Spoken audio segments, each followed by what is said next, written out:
di mana Tuhan kok berdoa, berarti dia kan bukan Tuhan. Ya. Lalu sementara orang Kristen itu menyembah siapa kalau itu tadi Yesus tidak mau dijadikan Tuhan? Kata Bu Indri begini, orang Islam itu luar biasa baik. Kalau dulu saya di Kristen, itu kalau saya dikasih makanannya itu makanan-makanan kemarin-kemarin, makanan-makanan kulkas dan lain sebagainya. Berapakah persentase kitab-kitab yang dipalsukan oleh Paulus? Ya. Saya bilang sangat banyak sekali. Kan banyak yang palsu. Kenapa dari umat Kristiani itu kok begitu tingginya mengikuti kitabnya sendiri? Apakah mereka belum tahu atau bagaimana? Ustadz yang bertanya mohon dibantu maju ke depan bersama saya. Umur berapa ini?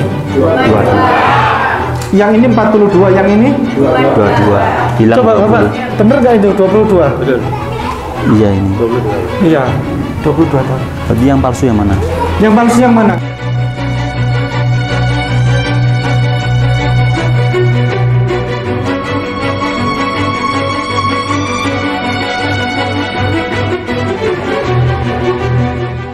Alhamdulillah kami ada di Kabupaten Kepulauan Sangihe dan kami saat ini ada di lahan yang ini merupakan tanah wakaf, dan di sini tanah wakaf ini akan digunakan untuk gedung dakwah Mu'alaf Center Hagia Sophia Kabupaten Kepulauan Sangihe. Dan alhamdulillah akhirnya Allah tambahkan pertolongan. Di samping sana ada lagi tambahan pertolongan dari Allah, yakni berupa tanah wakaf lagi ditambahkan sebagai lahan parkir nanti. Saudaraku, pemirsa, dimanapun Anda berada, Kainama, Ustadz Ipung, Ustadz Aris, dan keluarga besar di Sangihe Talaut dan Sulawesi Utara Manado menyampaikan kepada Anda berita sukacita, berita kegembiraan. Mari kita berpesta dengan cintanya Allah. Dengan cara apa? Dengan cara mari bergabung bersama kami di dalam pesta sukacita. Pesta apa? Pembangunan rumah Mu'alaf Center sebagai bahan pekabaran rahmatan lil alamin. So by your contribution, your support to donate to the information that they'll provide with you, you can donate your towards this cause to create a Dawah Center. It's about 60 by 100 or 20 meters by 30 meters, and it's going to be 2 floors with educational classrooms and multi-purpose rooms, and of course all the proper and pamphlets and Islamic information for those who learn, understand, and grow in their Islam. So join this organization here, Hagia Sophia Manado, the district of Sangihe, and allowing Aman Uli Center to be part of them. Join them, contribute, and donate to this cause and help this Dawah Center grow. Thank you very much. Assalamualaikum.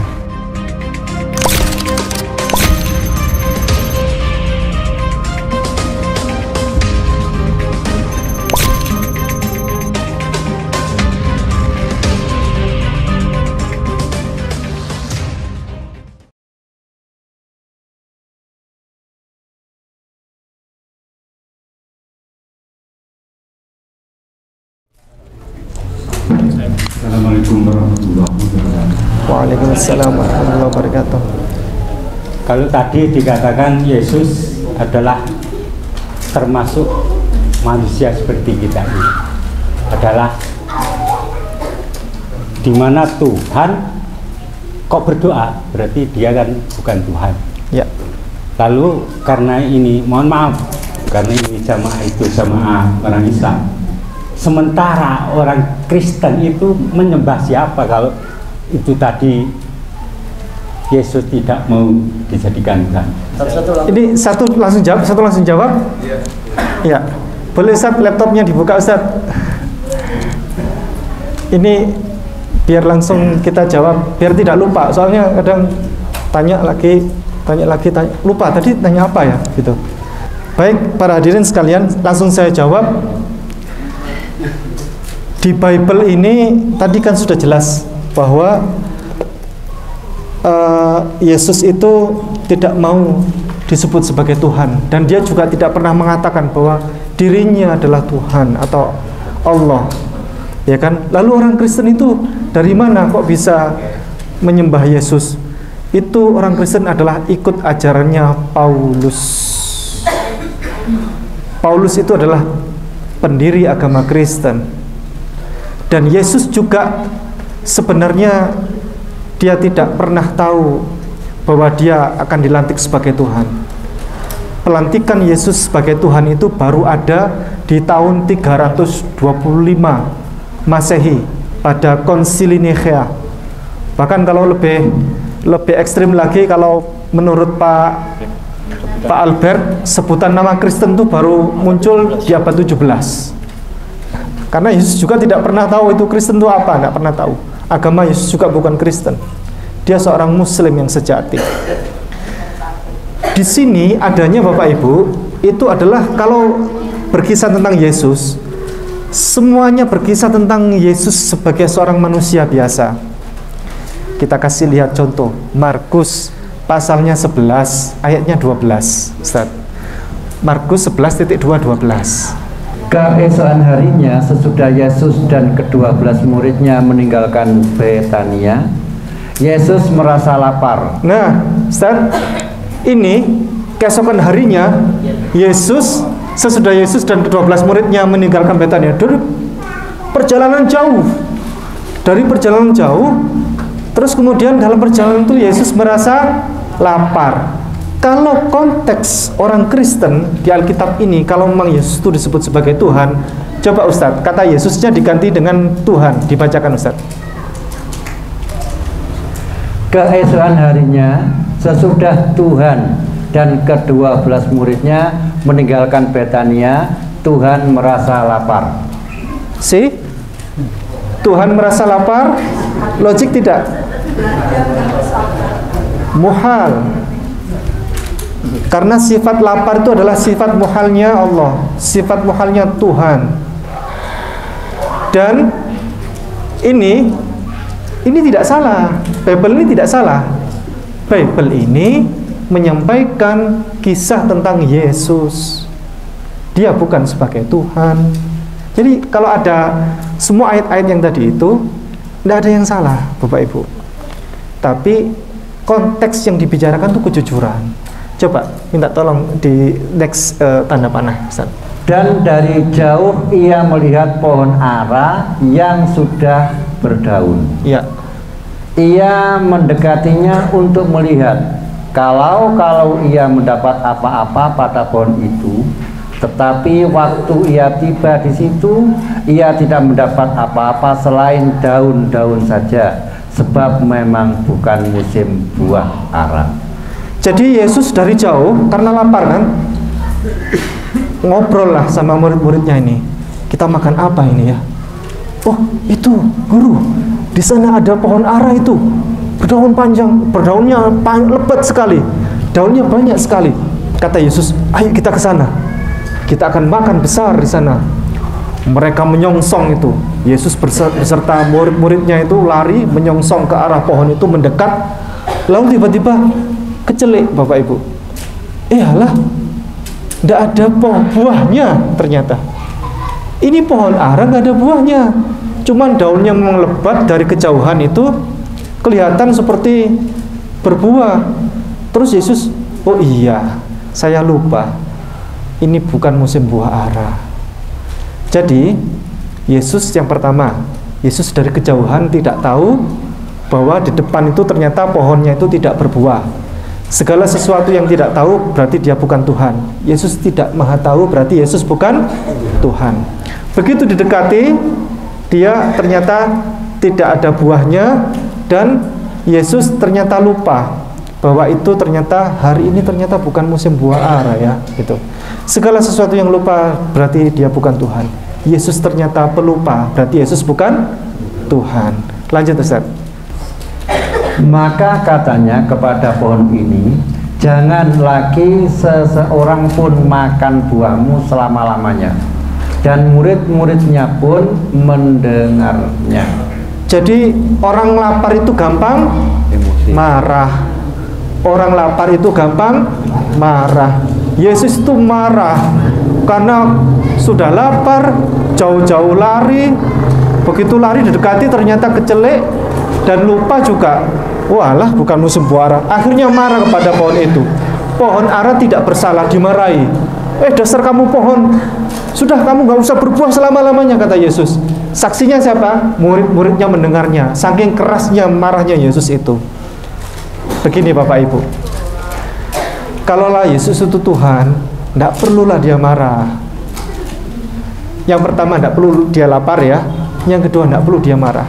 Kalau Yesus itu Tuhan, cukup dia menyampaikan begini, wahai pohon ara, berbuahlah engkau. Celing. Hai murid-murid, ayo kita makan. Begitu Bapak Ibu. Ini kisah Yesus, dan semua kisah Yesus di Bible ini bercerita tentang Yesus yang sejujurnya.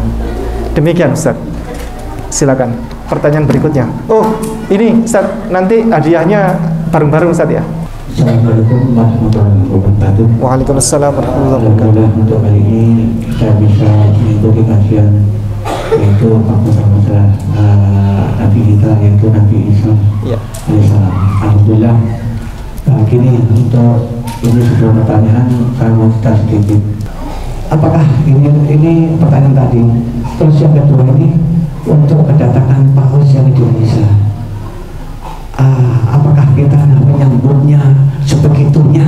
Bahkan mayoritas Indonesia ada di Indonesia ini kok teman-teman sangat menghormati tokoh yang notabene kafir, misalnya kafir, kalau misalnya kafir itu yang dilarang Allah, tapi ternyata kok disanjung sebegitunya. Ini apakah salah atau memang salah gitu loh? Mohon petunjuk dari pemerintah terkait kedatangan Paus. Ya, Paus itu adalah pemimpin Katolik dunia yang menjadi imam besar umat Katolik di dunia. Terkait kedatangan beliau, kita harus memberikan sambutan secara proporsional. Itu, jadi proporsional. Proporsional menghormati, iya, tetap menghormati. Tapi menyambut secara berlebihan juga ya kurang bagus juga, tapi tetap harus proporsional. Karena namanya tamu itu harus disambut dengan baik, begitu. Tidak boleh ada tamu kemudian ditolak atau dipersekusi atau dibully dan lain sebagainya. Tamu itu harus dimuliakan, baik itu tamu dari muslim maupun non muslim.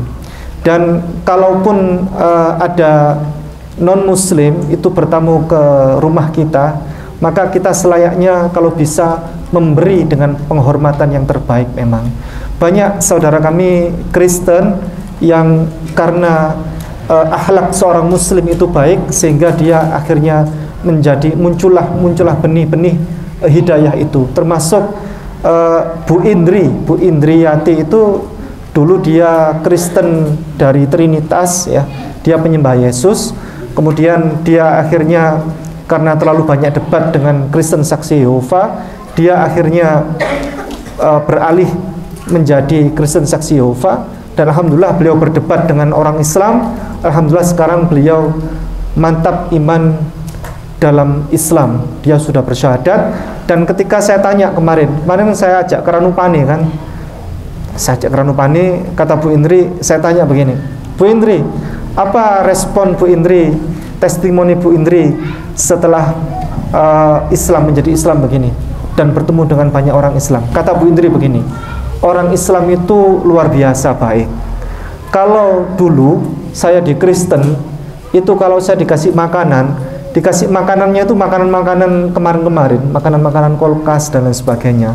Tapi kalau saya sama orang Islam itu dikasih makanannya itu makanan-makanan fresh, begitu. Jadi itu Bu Indri.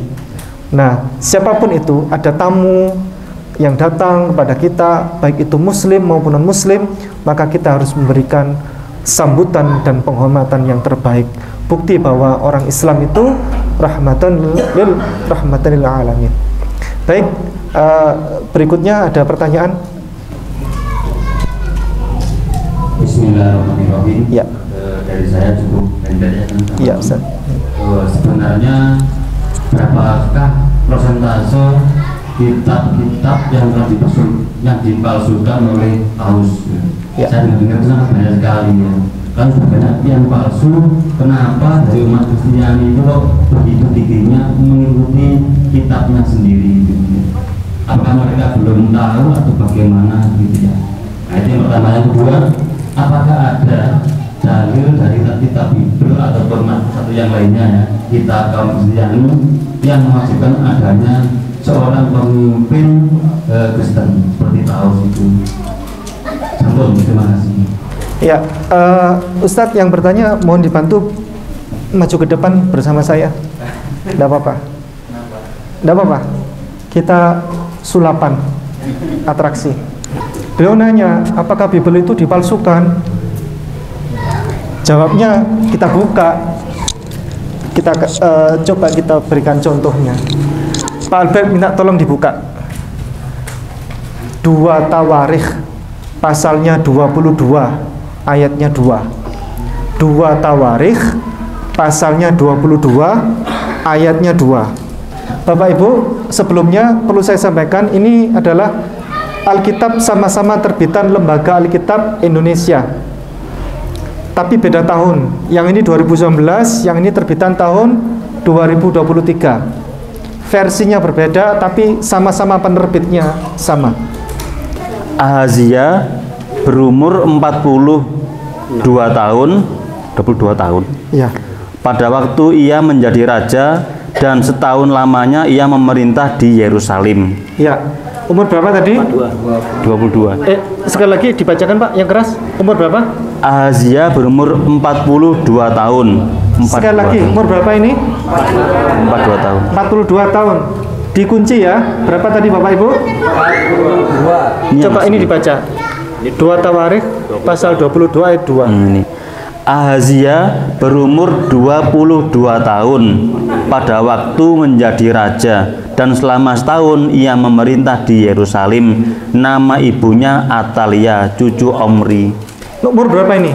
22. Yang ini 42, yang ini 22. Bilang coba 20. Bapak, bener nggak itu 22? Betul. Iya ini. 22. Iya, 22 tahun. Tapi yang palsu yang mana? Yang palsu yang mana? Saya tidak tahu. Ya, sekarang dibuka Pak. 2 Samuel pasalnya 24 ayatnya 13. Lalu Gad datang kepada Daud dan memberitahukan kepadanya dengan berkata, apakah 7 tahun kelaparan akan menimpa engkau di negerimu atau 3 bulan? Stop dulu, berapa tahun kelaparannya itu? 7 tahun, dikunci Bapak Ibu ya. 7 tahun, coba dibaca Pak, ayat yang sama ini. 13 dia. Iya, 13. Kemudian datanglah Gad kepada Daud, memberitahukan kepadanya dengan berkata kepadanya, akan datangkah menimpa engkau 3 tahun kelaparan di negerimu? Berapa tahun? 3 tahun. 3 tahun. Bener nggak? Bapak salah baca ini. Tapi ini kan bertanya tadi ini. Iya, berapa tahun ini? 3 tahun. 3 tahun. Nggih. Coba sekarang Bapak buka namanya kitabnya Yohanes pasal 4 ayatnya 19. Apakah ada di Kristen yang hafal kitabnya? Ada nggak? Kenapa? Di Kristen. Ada, orang Kristen ya? nggak ada, satu lembar bolak-balik aja enggak. Berarti masih hebat Muslim ya. Kalau ada orang Kristen hafal Alkitab bolak-balik tanpa salah titik koma dan siap dites bersama kami, pulang dapat hadiah mobil BMW plus Pertamax full tank plus dikasih sopirnya. Sopirnya adalah saya sendiri. Pasal 13 ini nih. Hafal Alkitab bolak-balik tanpa salah titik koma dan harus siap dites bersama kami. Yohanes 19. Iya, pasal 19.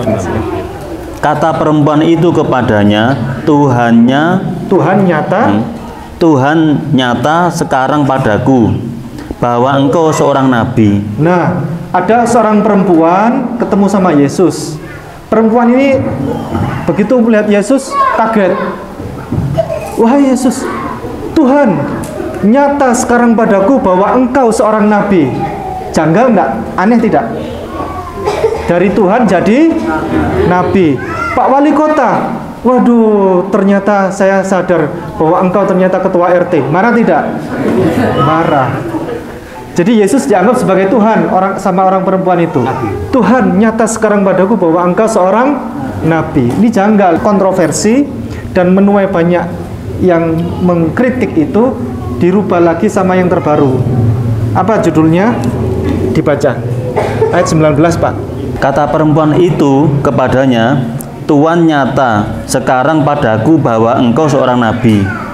Apa kata perempuan tadi?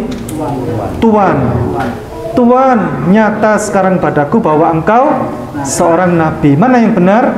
Yang ini. Karena Tuhan kok dianggap nabi, penghinaan. Tapi kalau Tuhan, nyata sekarang padaku bahwa engkau seorang nabi, clear, benar. Coba Bapak buka kitab Lukas pasalnya 24 ayatnya 42. Lalu mereka memberikan kepadanya sepotong ikan bakar. Ikan apa tadi? Ikan bakar. Dikunci Bapak Ibu ya. Ikan bakar ya. Coba ini Pak. Dibaca Pak, 42.